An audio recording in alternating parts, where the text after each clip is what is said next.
Vancouver is British Columbia's biggest city. It's the gateway to the glaciers of Alaska, the wilderness of Western Canada, and the slopes of Whistler. And it's also one of the world's most desirable places to live.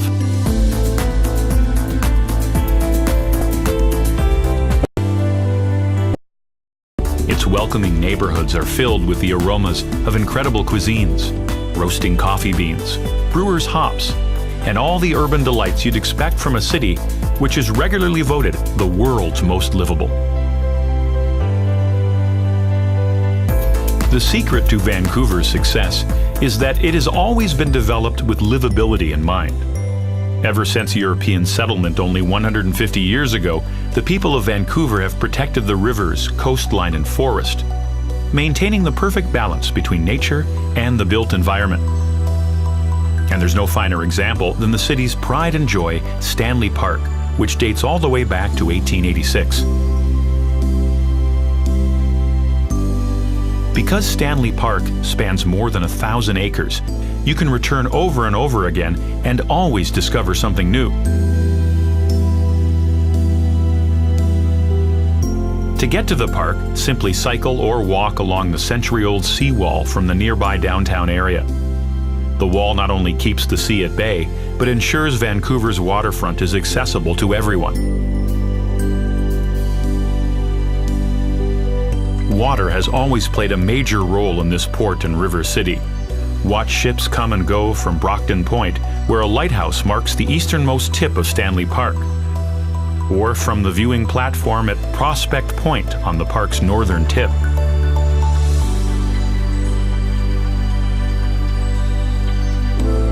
The coastal First Nations people are seafarers too, having paddled to these misty shores over 17,000 years ago.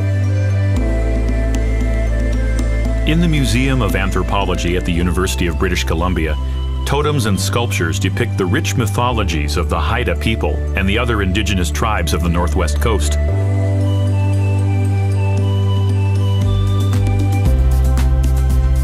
The modern city takes its name from the British navigator George Vancouver, who landed here in 1792. The original settlement, however, was called Gastown. In 1867, Gassy Jack, a sailor and renowned storyteller, convinced local timber cutters to build him a saloon in exchange for all the whiskey they could drink in one sitting. No one knows who got the best end of the deal, but a tavern was quickly erected and a town was born. Gassy Jack and his makeshift pub may be long gone, but in the historic neighborhood of Gastown, his spirit lingers on, in the good company, the hearty food, and in the vapors that rise from the city's iconic steam clock. Vancouver's early history continues at nearby Waterfront Station, the western terminus of the Canadian Pacific Railway.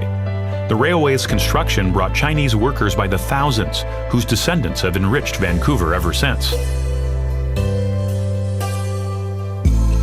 Experience this interweaving of cultures at the Dr. Sun Yat-sen Park and Classical Chinese Garden, the first garden of its kind created outside of China.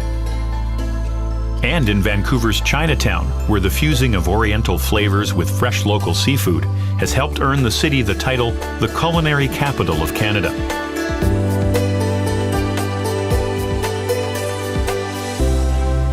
Back in downtown, admire yet another of the city's iconic landmarks, the Fairmont Hotel Vancouver.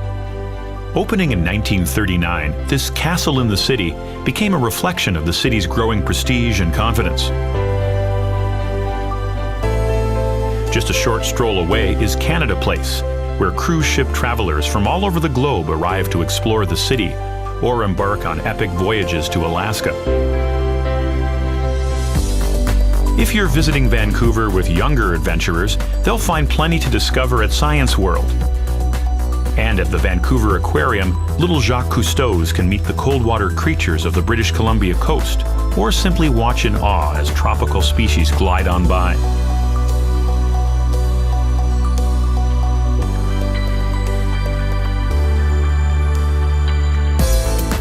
After visiting Vancouver's central highlights, explore the city's south side. Ride the ferry or aqua bus across False Creek to Granville Island.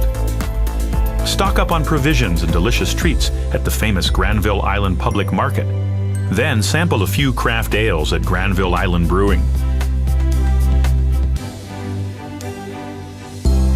From Granville Island, head south to Queen Elizabeth Park on Little Mountain, the city's highest peak.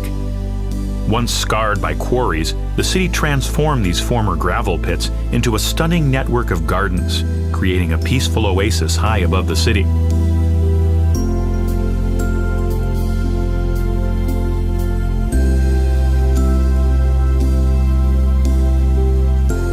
After you've breathed in the views, check out the Bloedel Conservatory, a lush greenhouse filled with some of Vancouver's most colorful residents.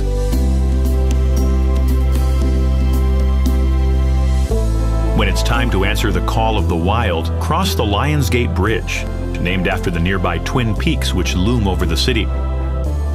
The North Shore mountain range is dissected by 3 deep valleys.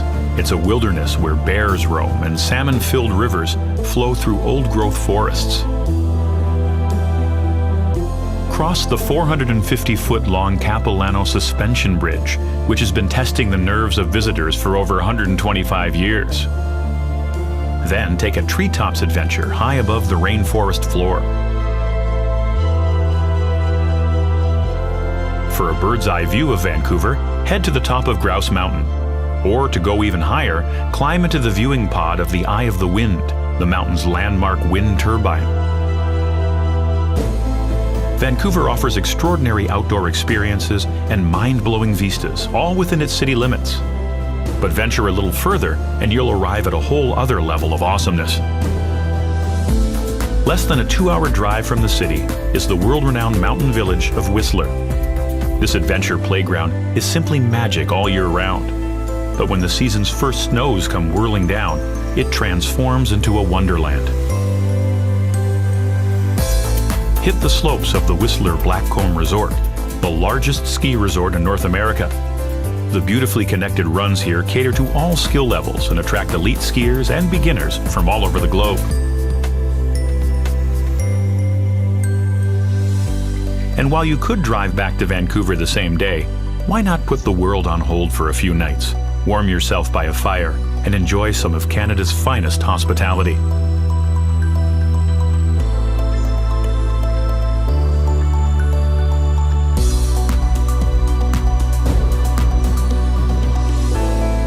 Vancouver is, and always has been, a city connected with nature and adventure.